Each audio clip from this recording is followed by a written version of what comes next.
বাতৰি সৈতে মই পংকজনাথ ভট্টাচাৰ্য। এতিয়াৰ প্ৰধান বাতৰিসমূহ হৈছে ৰাষ্ট্ৰীয় নিৰাপত্তা উপদেষ্টা অজিত ডোভালে আজি চীনৰ উপৰাষ্ট্ৰপতি হাম ঝেঙক সাক্ষাৎ কৰে। ইউপিআইৰ 10 বছৰীয়া সেৱা সম্পূৰ্ণ হোৱা উপলক্ষে প্ৰধানমন্ত্ৰী নৰেন্দ্ৰ মোদী আৰু কেন্দ্ৰীয় গৃহমন্ত্ৰী অমিত শ্বাহে শুভেচ্ছা জ্ঞাপন কৰিছে। ভাৰতৰ যোগাযোগ ব্যৱস্থা বিশ্বাসযোগ্য, নিৰাপদ আৰু বহনক্ষম কৰি তুলিব লাগিব বুলি কেন্দ্ৰীয় মন্ত্ৰী জ্যোতিৰাদিত্য সিন্ধিয়াই প্ৰকাশ কৰিছে।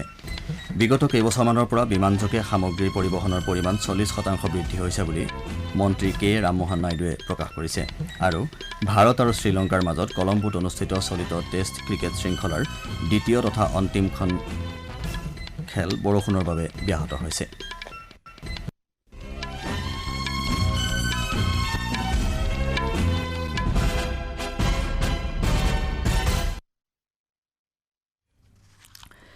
ৰাষ্ট্ৰীয় নিৰাপত্তা উপদেষ্টা তথা ভাৰত চীন সীমান্ত আলোচনাত বিশেষ প্ৰতিনিধি অজিত ডোভালে আজি চীনৰ উপৰাষ্ট্ৰপতি হাম ঝেঙক সাক্ষাৎ কৰে। সামাজিক মাধ্যমৰ এটা পোষ্টত বেইজিঙত থকা ভাৰতীয় দূতাবাসে প্ৰকাশ কৰিছে যে আজি হ'বলগীয়া 25 সংখ্যক ৰাউণ্ডৰ বিশেষ প্ৰতিনিধি পৰ্যায়ৰ আলোচনাৰ পূৰ্বে শ্ৰী ডোভাল আৰু শ্ৰী ঝেঙে সীমান্ত অঞ্চলত শান্তি বৰ্তাৰেখাকে ধৰি স্থিতাৱস্থা বাহাল ৰখা সন্দৰ্ভত আলোচনা কৰে। তেওঁলোকে দুয়োখন দেশৰ মাজত অৰ্থনৈতিক, ৰাজনৈতিক আৰু বহুপক্ষীয় সম্বন্ধ উন্নত কৰা সন্দৰ্ভতো আলোচনা কৰে। প্ৰধানমন্ত্ৰী নৰেন্দ্ৰ মোদীয়ে ইউপিআই সেৱাৰ দশকজোৰা সাফল্যত আনন্দ প্ৰকাশ কৰিছে। সামাজিক মাধ্যমৰ এটা বাৰ্তাত ইউপিআইক ভাৰতৰ ডিজিটেল লেনদেনৰ যাত্ৰাৰ টাৰ্ণিং পইণ্ট হিচাপে উল্লেখ কৰে। দেশবাসীক ইউপিআইৰ অভিজ্ঞতাৰ কথা বিনিময় কৰিবলৈ আহ্বান জনাই প্ৰধানমন্ত্ৰীয়ে কয় যে ইউপিআইক লৈ এতিয়া সকলো ভাৰতীয়ই গৌৰৱ কৰে। কেন্দ্ৰীয় গৃহমন্ত্ৰী অমিত শ্বাহেও ইউপিআই 10 বছৰীয়া সেৱা সম্পূৰ্ণ হোৱা উপলক্ষে দেশবাসীক অভিনন্দন জনাইছে। সামাজিক মাধ্যমৰ এটা বাৰ্তাত শ্ৰী শ্বাহে ইউপিআইক দেশৰ উদ্ভাৱনৰ জৰিয়তে ৰূপান্তৰৰ যাত্ৰাৰ প্ৰধানমন্ত্ৰীৰ দৃষ্টিভংগীৰ সফল উদাহৰণ হিচাপে বৰ্ণনা কৰে। ইউপিআইক বিশ্বৰ সৰ্ববৃহৎ তাৎক্ষণিক লেনদেন ব্যৱস্থা বুলি উল্লেখ কৰি তেওঁ জনসাধাৰণক সুৰক্ষিত লেনদেনত সবলীকৰণ কৰি তোলা ডিজিটেল ভাৰতক কৃতিত্ব দিয়ে। ভাৰতত 2016 চনৰ আজিৰ দিনটোতে ইউনাইটেড পেমেণ্টছ ইণ্টাৰফেচ ইউপিআই সেৱা মুকলি কৰা হৈছিল। ভাৰতৰ ডিজিটেল ৰাজহুৱা আন্তঃগাঁথনিৰ অন্যতম আটাইতকৈ সফল স্তম্ভ হিচাপে বিবেচিত ইউপিআই তাৎক্ষণিক লেনদেনৰ উপায় হিচাপে ব্যৱহাৰ হৈ আহিছে। বিত্ত মন্ত্ৰালয়ৰ মতে 2025-26 বৰ্ষত ইউপিআইৰ জৰিয়তে 24,162 কোটি লেনদেন হৈছে। আনহাতে 2016-17 চনত 1,78 লাখ লেনদেন হৈছিল। আমাৰ সংবাদদাতাই জনোৱা অনুসৰি বিত্তীয় সেৱা হিচাপে ইউপিআইয়ে ব্যক্তিক সবলীকৰণত সহায় কৰিছে। ভাৰতৰ যোগাযোগ ব্যৱস্থা কেৱল জনসাধাৰণক সংযোগ সাধনতে সীমাবদ্ধ নহয়, বৰং এই নেটৱৰ্ক বিশ্বাসযোগ্য, নিৰাপদ আৰু বহনক্ষম কৰি তুলিব লাগিব বুলি কেন্দ্ৰীয় যোগাযোগ দপ্তৰৰ মন্ত্ৰী জ্যোতিৰাদিত্য সিন্ধিয়াই প্ৰকাশ কৰিছে। নতুন দিল্লীত আজি চেণ্টাৰ ফৰ ডেভেলপমেণ্ট অৱ টেলিমেট্ৰিক্স অৰ্থাৎ CDOTৰ 43 সংখ্যক প্ৰতিষ্ঠা দিৱস উপলক্ষে দিয়া ভাষণত দেশৰ টেলিকম খণ্ডৰ ৰূপান্তৰ সাধনত CDOTৰ গুৰুত্বপূৰ্ণ ভূমিকাৰ বিষয়ে উল্লেখ কৰে। 1984 চনত প্ৰতিষ্ঠা লাভ কৰাৰ পাছৰে পৰা CDOTৰ উন্নয়ন সাধনৰ বিষয়ে উল্লেখ কৰি মন্ত্ৰীগৰাকীয়ে কয় যে এই কেন্দ্ৰটোৱে থলুৱা প্ৰযুক্তি বিকশাই তুলি উদ্ভাৱনৰ অনুঘটক হিচাপে পৰিগণিত হৈছে। এই প্ৰতিষ্ঠানটোৱে নাগৰিকসকলৰ জীৱনক গভীৰভাৱে প্ৰভাৱিত কৰাৰ লগতে ভাৰতৰ প্ৰযুক্তি যাত্ৰাৰ অবিচ্ছেদ্য অংগ হিচাপে পৰিগণিত হৈছে বুলি তেওঁ উল্লেখ কৰে। মন্ত্ৰীগৰাকীয়ে কৃত্ৰিম বুদ্ধিমত্তা, চাইবাৰ সুৰক্ষা আৰু দুৰ্যোগ প্ৰতিৰোধী যোগাযোগ নেটৱৰ্ক স্থাপনত CDOTৰ সম্ভাৱনীমূলক কৌশলৰ বিষয়ে উল্লেখ কৰে। শ্ৰী সিন্ধিয়াই কয় যে ভাৰতে 6G, কৃত্ৰিম বুদ্ধিমত্তা, কোৱাণ্টাম যোগাযোগ আৰু চাইবাৰ সুৰক্ষাৰ বিষয়ত নতুন টেলিকম প্ৰযুক্তি বিকশাই তুলিছে আৰু বিশ্বক নেতৃত্ব দিবলৈ সমৰ্থ হৈছে। It will be defined by ensuring that connectivity and the networks that we evolve are trusted, are resilient, are intelligent, and most importantly, are secure. Now, as India marches on her journey, that as CDOT marches from lab to market and from research to development and globally marketing those developmental products, that the spirit of India's journey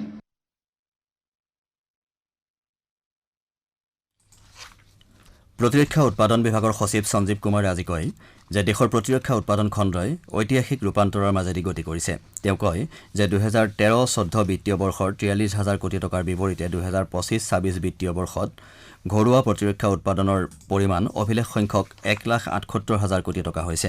নতুন দিল্লীত অনুষ্ঠিত মহাকাশ আৰু প্ৰতিৰক্ষা উৎপাদন সম্বন্ধীয় ৰাষ্ট্ৰীয় সমাৰোহত অংশগ্ৰহণ কৰি শ্ৰীকুমাৰে এইদৰে কয়।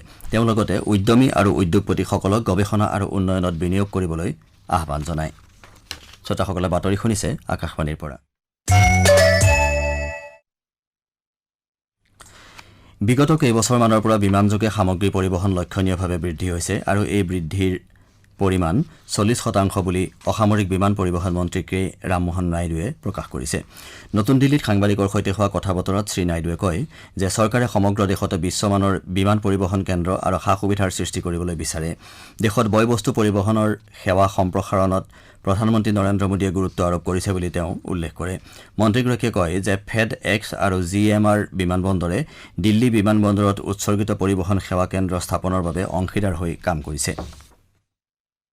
I'd like to congratulate FedEx and Delhi GMR Airport for entering into a partnership to create a dedicated air cargo facility in our Delhi airport. Cargo operations have been consistently increasing over the last few years. Almost 20% increase in the volumes we are seeing. So there is a great potential and we have seen a good revolution happening in all the networks, and similarly in aviation, we want to create global standard air cargo facilities across the country. ৰাষ্ট্ৰীয় তদন্ত সংস্থা NIA গুজৰাটৰ cyber সন্ত্ৰাসৰ এটা গোচৰত 5খন ৰাজ্যৰ 5টা স্থানত তালাচী চলায়। তদন্ত সংস্থাটোৱে মহাৰাষ্ট্ৰ, গুজৰাট, তেলেংগানা, বিহাৰ আৰু দিল্লীত কালি তালাচী অভিযান চলায়। গুজৰাটত যোৱা বছৰ গোচৰটো ৰুজু কৰা হৈছিল। অভিযুক্তই কেন্দ্ৰীয় চৰকাৰৰ 54টা ৱেবছাইটত আক্ৰমণ চলাইছিল। অপাৰেচন সিন্দুৰৰ সময়ত এই আক্ৰমণৰ জৰিয়তে চাইবাৰ অপৰাধীয়ে জটিল কম্পিউটাৰ উৎস আৰু জটিল তথ্য আন্তঃগাঁথনিক লক্ষ্য কৰি লৈছিল।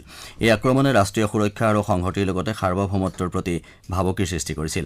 তালাচীৰ সময়ত হেকিঙৰ বাবে প্ৰয়োজনীয় বিভিন্ন ডিজিটেল সা সঁজুলি আৰু নথিপত্ৰ জব্দ কৰা হয়। ৰাষ্ট্ৰপতি শ্ৰীমতী দ্ৰৌপদী মুৰ্মুৱে ৰাষ্ট্ৰীয় শিক্ষক দিৱস উপলক্ষে অহা 5 ছেপ্টেম্বৰত নতুন দিল্লীত উচ্চ শিক্ষা প্ৰতিষ্ঠান আৰু পলিটেকনিকৰ 21জন শিক্ষক তথা অধ্যাপকক ৰাষ্ট্ৰীয় শিক্ষক বঁটাৰে সন্মানিত কৰিব। কেন্দ্ৰীয় উচ্চ শিক্ষা প্ৰতিষ্ঠানৰ 12জন শিক্ষক, 3খন চৰকাৰী আৰু 2খন ব্যক্তিগত মহাবিদ্যালয়কে ধৰি ৰাজ্যিক বিশ্ববিদ্যালয়সমূহৰ পৰা 5গৰাকী আৰু পলিটেকনিকৰ 4জন শিক্ষকে এই বঁটা লাভ কৰিব। শিক্ষাখণ্ডলৈ আগবঢ়োৱা অসামান্য সেৱাৰ বাবে এই বঁটা আগবঢ়োৱা হয়। ৰাষ্ট্ৰীয় শিক্ষক বঁটা 2026ৰ মনোনয়নৰ বাবে ৰাষ্ট্ৰীয় পুৰস্কাৰ পৰ্টেলৰ জৰিয়তে অনলাইনযোগে আবেদনৰ আহ্বান কৰা হৈছিল। এই 2তৰপীয়া প্ৰক্ৰিয়াৰ জৰিয়তে এই বঁটাৰ বাবে বিচাৰকসকলে বঁটাপ্ৰাপকসকলৰ নাম ঘোষণা কৰে। বৈদেশিক পৰিক্ৰমা ৰাজ্যমন্ত্ৰী পবিত্ৰ মাৰ্ঘেৰিটাই 8দিনীয়া চৰকাৰী ভ্ৰমণসূচীৰে কাইলৈৰ পৰা ভিয়েটনাম, লাওছ আৰু পালা ভ্ৰমণ কৰিব।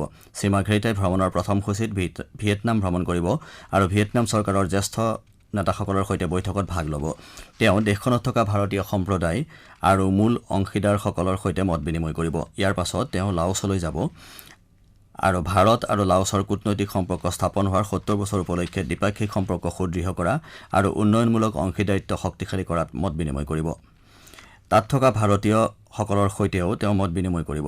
ইয়াৰ পাছত তেওঁ পালাও ভ্ৰমণ কৰিব আৰু প্ৰশান্ত মহাসাগৰীয় দ্বীপপুঞ্জ ফৰামৰ নেতৃত্বত ভাগ ল'ব। পালাও নেতৃবৃন্দৰ সৈতেও তেওঁ দ্বিপাক্ষিক বৈঠকত ভাগ ল'ব। 2 ছেপ্টেম্বৰত তেওঁৰ 3খনীয়া ৰাষ্ট্ৰভ্ৰমণৰ সামৰণি পৰিব। ভাৰত আৰু শ্ৰীলংকাৰ মাজত কলম্বোত অনুষ্ঠিত চলিত টেষ্ট শৃংখলাৰ দ্বিতীয় তথা অন্তিমখন খেলত আজি ঘৰুৱা দল শ্ৰীলংকাই কালি 2টা উইকেট হেৰুৱাই সংগ্ৰহ কৰা 8 ৰানৰ পৰা আজি তৃতীয় দিনৰ খেল আৰম্ভ কৰে।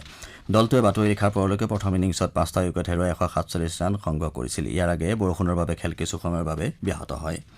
কালি দ্বিতীয় দিনা আলহী দল ভাৰতে 9 উইকেট হেৰুৱাই 503 ৰান কৰি প্ৰথম ইনিংছ সমাপ্তি ঘোষণা কৰিছিল। পৰহি সংগ্ৰহ কৰা 300 ৰানৰ পৰা আৰম্ভ কৰি ভাৰতে কালি ধ্ৰুৱ জুৰেলৰ 115 ৰানৰ সহায়ত 503 ৰান সংগ্ৰহ কৰে। শ্ৰীলংকাৰ হৈ আছিথা ফাৰ্ণাণ্ডেজে সৰ্বাধিক 4টা উইকেট দখল কৰে। ভাৰতে প্ৰথমখন টেষ্টত 165 ৰানত বিজয় সাব্যস্ত কৰি শৃংখলাত 1-0 ফলাফলত আগবাঢ়ি আছে। বাতৰি শেষ কৰাৰ পূৰ্বে প্ৰধান বাতৰিকেইটা আকৌ এবাৰ পঢ়ি দিছো। ৰাষ্ট্ৰীয় নিৰাপত্তা উপদেষ্টা অজিত ডোভালে আজি চীনৰ উপ ৰাষ্ট্ৰপতি হাম ঝেঙক সাক্ষাৎ কৰে। UPIৰ 10 বছৰীয়া সেৱা সম্পূৰ্ণ হোৱা উপলক্ষে প্ৰধানমন্ত্ৰী নৰেন্দ্ৰ মোদী আৰু কেন্দ্ৰীয় গৃহমন্ত্ৰী অমিত শ্বাহে শুভেচ্ছা জ্ঞাপন কৰিছে।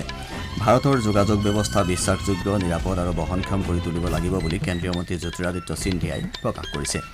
বিগত কেইবছৰমানৰ পৰা বিমানযোগে সামগ্ৰী পৰিবহণৰ পৰিমাণ 40% বৃদ্ধি হৈছে বুলি মন্ত্ৰী কে ৰামমোহন নাইডুৱে প্ৰকাশ কৰিছে। আৰু ভাৰত আৰু শ্ৰীলংকাৰ মাজত কলম্বোত চলিত টেষ্ট ক্ৰিকেট শৃংখলাৰ দ্বিতীয় তথা অন্তিমখন খেল অনুষ্ঠিত হৈছে। আমাৰ এতিয়াৰ বাতৰি ইমানতে শেষ হ'ল। পৰৱৰ্তী বাতৰি বিয়লি 3 বজাত শুনিবলৈ পাব।